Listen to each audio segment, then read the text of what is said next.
भीमा किचन्समध्ये आपलं स्वागत आहे.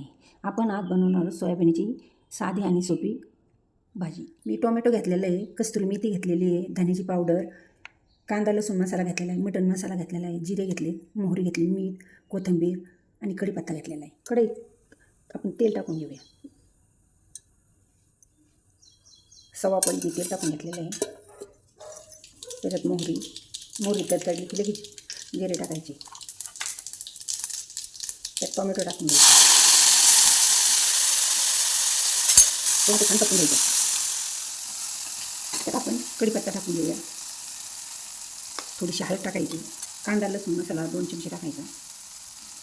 मटण मसाला 1 चमचा. तुम्हाला आवडत असेल तर लाल तिखट पण थोडंसं टाकू शकता. हे छान असं मिक्स करून घ्यायचं. भिजलेलं सोयाबीन छान धुवायचं आणि याच्यामध्ये टाकून घ्यायचं.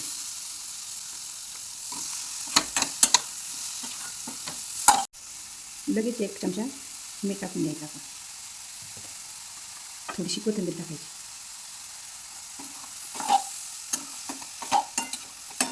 छान असं हलवत राहायचं 2 मिनिटासाठी.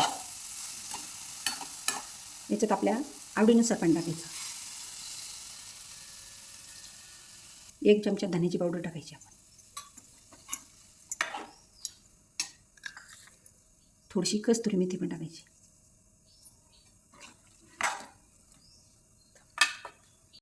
मिडियम गॅस करून त्याच्यावर 2 मिनिटासाठी झाकण ठेवायचं.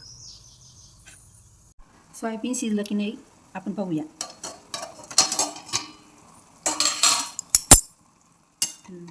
सोयाबीनची भाजी आपली तयार आहे.